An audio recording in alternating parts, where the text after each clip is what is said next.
Action. Dude, you're first billing, brother. Okay. Hi, my name's Armie Hammer. Hey, my name's Timothée Chalamet. Summer romance, Italian countryside, first love, sexual awakening, fruit, boys, girls. Yeah, no, I can't really add anything to that. That was perfect. It's been so strange to have talked about this like for a year and a half and to say like this is how we did it, and because there was no game plan, there's no awareness what we were doing was any good. Like I love movies, I love acting, I love going to movies. I was kind of getting scared when I was younger that maybe it was becoming like opera or something, like an outdated art form or something. Oh, I play Elio Perlman, and the film takes place around 1983 in northern Italy, and it's specified in the film exactly where it does take place.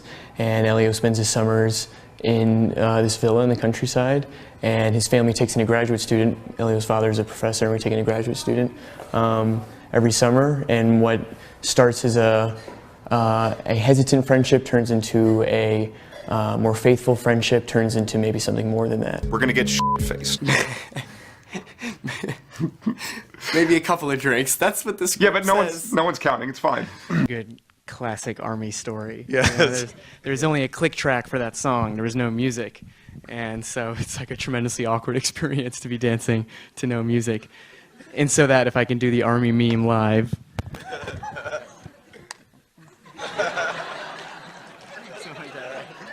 But Timothy loves to dance. He's great. And that's the other thing. I love dancing, so I got to be like in the corner of that outdoor area, just kind of pointing and laughing the entire time.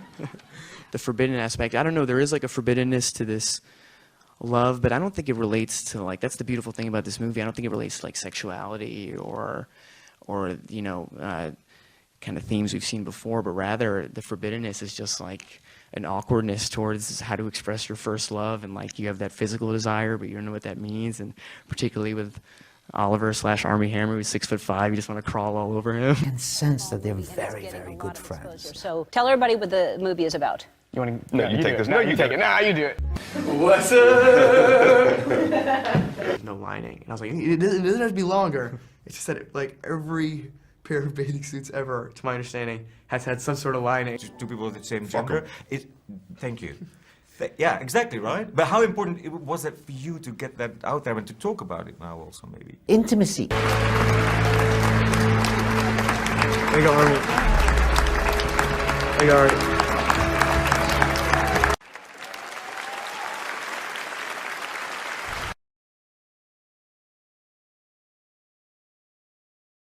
And the Oscar goes to James Ivory, Call Me By Your Name.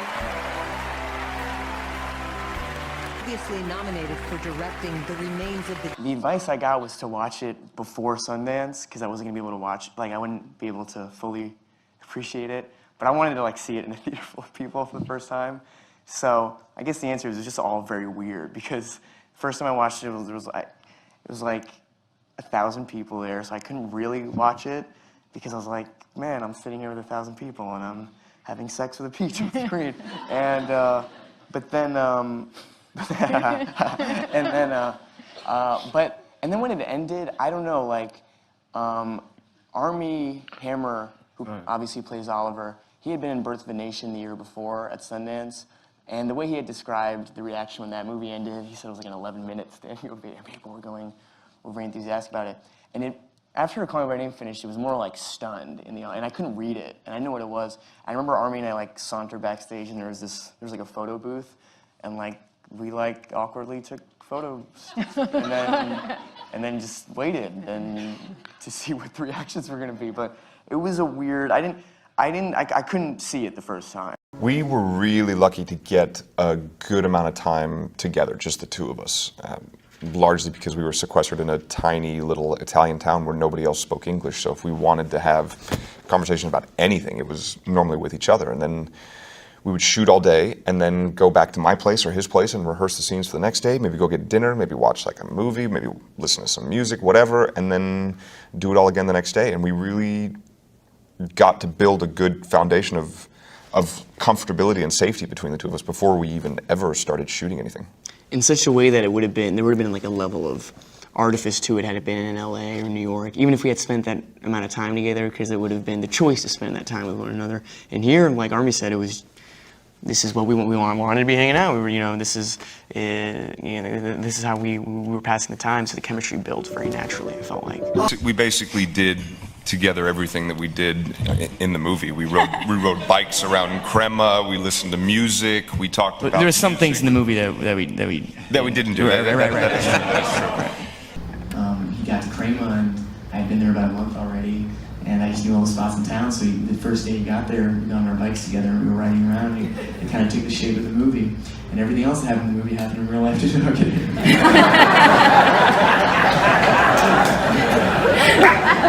We made out before every take of every scene. Even if we weren't in the scene together, I would go to set just to warm up, as we liked to call it. Yeah. Talking about some potential sequels, have you considered what fruit that you're going to do in the next one? I asked Luca, and he told What are you going to take away from the memories of shooting this one beyond what occurred on set? Was it sort of just an idyllic kind of... Man, an awesome friendship with Armie. How did you two have time to kind of like meet before you got on set and kind of figure this relationship out? Yeah, that was one of the great gifts that came from this movie. I mean, I feel like there were so many great gifts in the process of making this movie. But one of them was the fact that we did get time together. I showed up in Crema, and Timmy had already been there for a month, learning how to play the guitar and working on the piano and working on his Italian and all that stuff. So I show up to this little tiny town where nobody else speaks English, and it's Timmy, and we're there, and we're supposed to make this movie together, which is already like a great bond between two people. And then we just got to spend so much time together. We would work together all day, and then at night we'd probably, friendly Italian hours, you know. Yeah. So you're done pretty early, which is Nice. great. They want to work about 8 and 9 hours a day, which is fantastic. And then you go to dinner, and then we'd go back to his place, or we'd go back to my place, and we'd rehearse and talk about the next day, what we were going to do, what our plans were, and then maybe watch TV, listen to some music, do whatever, go ride our bikes around the town square. We got so much time together, and it built such a feeling of safety and trust that regardless of whatever we had to do and whatever ways we were challenged or pushed in the process of filming, it felt like we were going through it together, which was really nice.